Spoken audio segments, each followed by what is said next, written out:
बनो परम पुरुषार्थी, बनो तेज बलवान, बनो धीर गंभीर तू, होवे सब महान। जो भेद करे न हम तुम में, जो भेद करे न हम तुम में, जन जन से ना हो अनजान। जो भीख नहीं हक दे सके, उसके पक्ष में करें हम सब मतदान। और छोड़ असंभव शब्द को, सब संभव है जान। तू युवा युवन भरा, अपनी मत शक्ति को पहचान। परम सम्माननीय निर्णायक मंडल के सभी सदस्यों को मेरा सादर प्रणाम। महोदय, हमारा गणतंत्र हमारी शान, और इसी की मजबूती के लिए ज़्यादा से ज़्यादा लोगों की भागीदारी के संकल्प और इसी संकल्प को दोहराता राष्ट्रीय मतदाता दिवस के अवसर पर मैं साकिर हुसैन बुंदेलखंड विश्वविद्यालय के अभियांत्रिकी एवं प्रौद्योगिकी विभाग के तृतीय वर्ष का छात्र एवं राष्ट्रीय सेवा योजना के इकाई 9 का सक्रिय सदस्य भारतीय निर्वाचन प्रणाली में सुधार की जरूरत जैसे महत्वपूर्ण विषय पर अपने विचार लेकर आप सभी के समक्ष उपस्थित हूँ। महोदय, प्रक्रियागत लोकतंत्र के तौर पर भारत अभी विकास कर रहा है और नागरिक अपने राजनीतिक अधिकारों के प्रति जागरूक हो रहे हैं और मतदान का प्रतिशत भी बढ़ रहा है। समाज के प्रत्येक तबके से लोग मतदान करने के लिए बाहर निकल रहे हैं और मतदाताओं को अपना मताधिकार इस्तेमाल करने के लिए प्रोत्साहित करने में चुनाव आयोग, भारत सरकार, राज्य सरकारें और नागरिक समाज के संगठन एनसीसी, एनएसएस, नेहरू युवा केंद्र एवं निजी क्षेत्र के संगठन अपनी महत्वपूर्ण भूमिका अदा कर रहे हैं। युवा पीढ़ी भी अपने लोकतांत्रिक अधिकारों के प्रति जागरूक हो रही है और लोगों को विभिन्न कार्यक्रमों के माध्यम से मतदान करने के लिए प्रेरित कर रही है। 17वीं लोकसभा के चुनाव में हमने देखा कि जिंदगी में बदलाव की उम्मीद के साथ लोगों ने बहुत बड़ी संख्या में मतदान में हिस्सा लिया। ये हमारे लोकतंत्र में भरोसे के उच्च अनुपात को दर्शाता है। हालांकि इन सभी उत्साहवर्धक तथ्यों से अलग हटकर पिछले कई सालों में हमारी लोकतांत्रिक प्रणाली बहुत सारी विकृतियों, कमियों और कदाचार के अधीन हो गई है। बढ़ती सामाजिक आर्थिक असमानता, बाहुबल और पैसे की बढ़ती भूमिका, सरकारी मशीनीकरण के दुरुपयोग और विभाजनकारी राजनीति का उदय गहरी चिंता का विषय है। कि राजनीतिक और सामाजिक व्यवस्था का सर्वांगीण विकास तब तक संभव नहीं है जब तक सरकार और उसके प्रतिनिधि निष्पक्ष रूप से न चुने जा सकें। यदि बेनामी रकम चुनाव में लगी है तो पूरी व्यवस्था के भ्रष्ट होने की संभावना बहुत अधिक बढ़ जाती है। क्योंकि हम सभी मानते हैं कि निर्वाचन प्रणाली के 3 प्रमुख अंग राजनीतिक दल और उसके प्रतिनिधि, चुनाव आयोग और मतदाता, तो इन तीनों के स्तर पर ही सुधार करने की आवश्यकता है।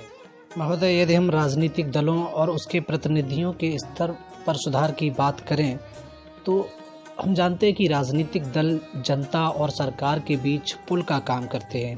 राजनीतिक दल न केवल मध्यस्थ का काम करते हैं बल्कि नागरिकों में राजनीतिक क्षमता और परिपक्वता को बढ़ाने का काम करते हैं। इस स्तर पर सुधार करने के लिए चुनाव सुधारों की 117वीं रिपोर्ट के 3.1 में कहा गया कि हमारी राजनीतिक प्रणाली के कामकाज और चुनावों को संचालन में अनुशासन की भावना लाने और उसे व्यवस्थित करने के लिए राष्ट्रीय और राज्य दोनों स्तर पर मान्यता प्राप्त राजनीतिक दलों के गठन, कामकाज एवं आंतरिक कामकाज के लिए कानून बनाना बहुत ज़रूरी है। यदि हम निर्वाचन आयोग के स्तर पर सुधार की बात करें तो यदि हम निर्वाचन आयोग को भारतीय लोकतंत्र का संरक्षक कहें तो ये गलत नहीं होगा, क्योंकि निर्वाचन आयोग ने इतने सालों से मतदाताओं की इतनी संख्या होने के बावजूद भी एक निष्पक्ष और स्वच्छ चुनाव कराया है। लेकिन इन सब के बावजूद भी कई क्षेत्र ऐसे हैं जिनमें सुधार की आवश्यकता है।